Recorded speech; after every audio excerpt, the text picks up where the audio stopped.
할렐루야, 좋은 아침입니다. 오늘도 말씀으로 하루를 시작합니다. 슬기로운 아침 시간 마가복음 2장 말씀입니다. 여러분, 사랑이라는 말을 사전에서 찾아보면 문법적으로 명사이고 동시에 추상명사라고 되어 있습니다. 하지만 사람들은 사랑이 명사가 아니라 동사여야 한다고 말합니다. 일리 있는 말인 것 같습니다. 누군가에게 사랑한다라고 말했을 때 그 사랑이 행동으로 옮겨져야지 진짜 의미 있는 거잖아요. 사랑한다라고 말해놓고서 아무것도 하지 않으면요, 그 사랑은 드러나지 않습니다. 자식 사랑도 남녀 간의 사랑도 표현돼야 하고 행동으로 드러날 때 그 사랑은 더 의미가 깊어지는 것입니다. 여러분, 그런데 믿음도 마찬가지입니다. 믿음도 추상명사예요. 하지만 이 믿음이 행위로 드러나지 않으면 죽은 믿음이라고 성경은 말합니다. 오늘 본문에서 예수님은 행위로 드러난 믿음을 보시고 문제를 해결해 주시는 것을 볼 수 있습니다. 오늘 이 말씀을 통하여서 우리의 삶 가운데 믿음이 삶으로 드러날 수 있는 저와 여러분의 삶 되길 소망합니다. 아멘.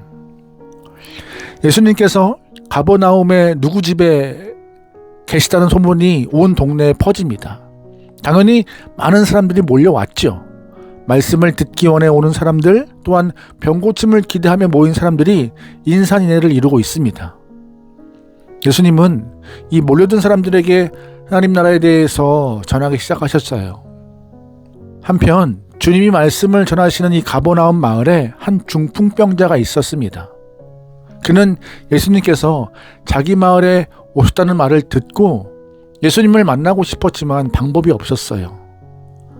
그런데 다행히도 중풍병자에게는 자신을 사랑하는 4명의 친구가 있었습니다.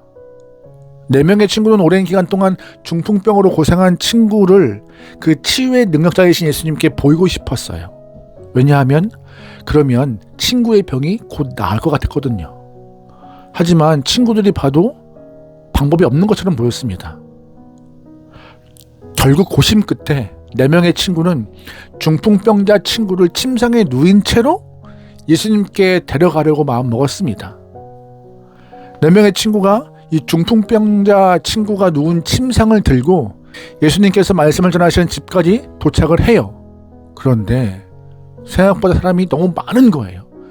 예수님 앞에 갈 수도 없을 만큼 사람들이 너무 많았던 것입니다. 방법이 없어 보였지만 친구들은 중풍병자 친구가 평생에 맞이할 마지막 기회라고 보여서 지붕으로 올라가자 마음먹고 지붕을 뜯고 침상을 내리기로 결심했습니다. 친구를 향한 사랑이 행동으로 옮겨지기 시작하죠. 4절 말씀이에요.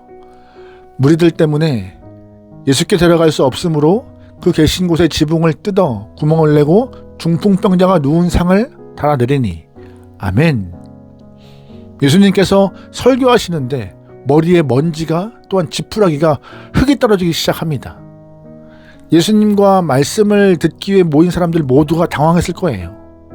그때 예수님께서 그 천정에서 내려오는 중풍병자와 4명의 친구를 보시고 이렇게 말씀하십니다. 5절 말씀이에요.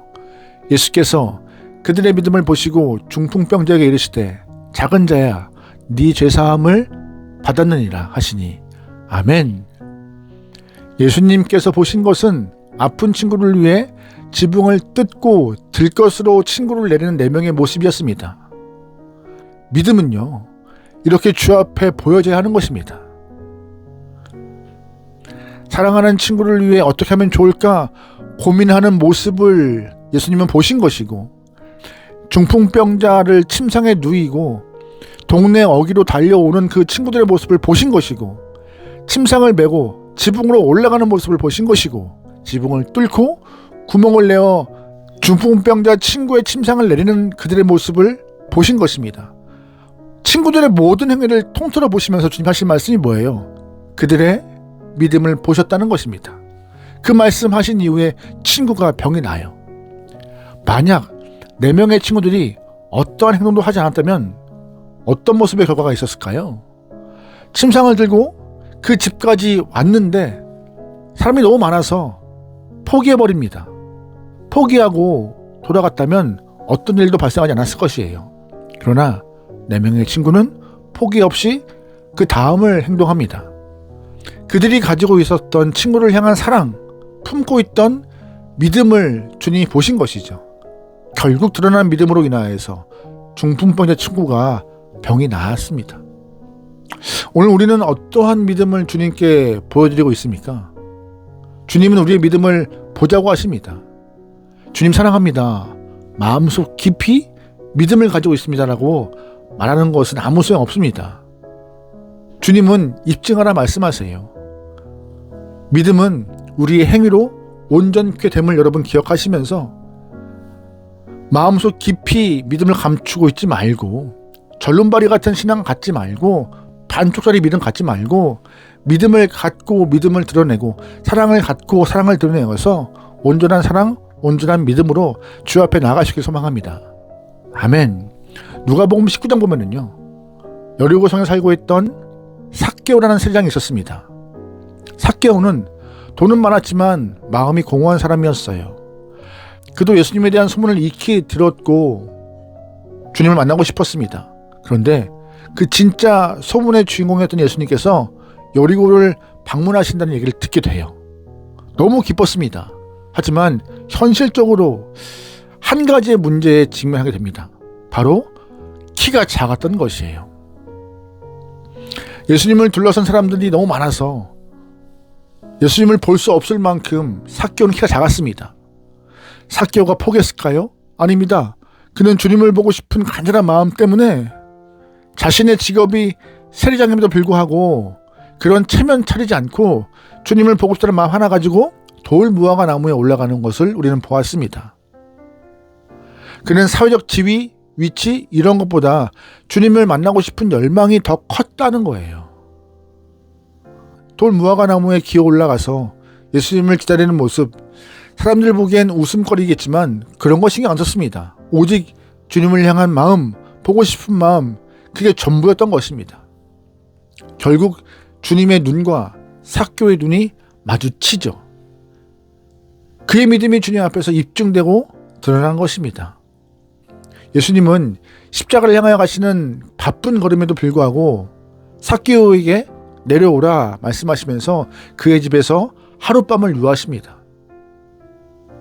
그의 죄를 용서하시고 그의 신앙 고백을 받아주세요.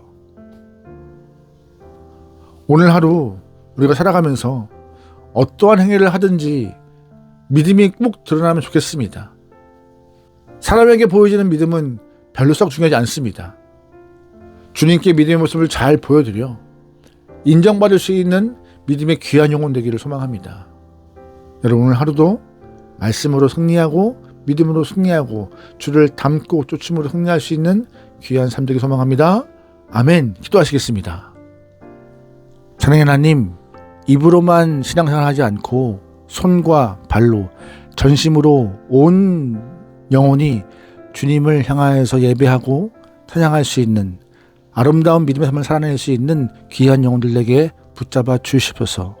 유혹거리 참 많습니다. 그때마다 주의 말씀을 떠올리고 주의 마음을 기억하며 삶 자체가 예배가 되고 삶 자체가 찬양되게 인도하여 주시옵소서. 모든 걸 맡기오며 예수님의 이름으로 기도합니다. 아멘.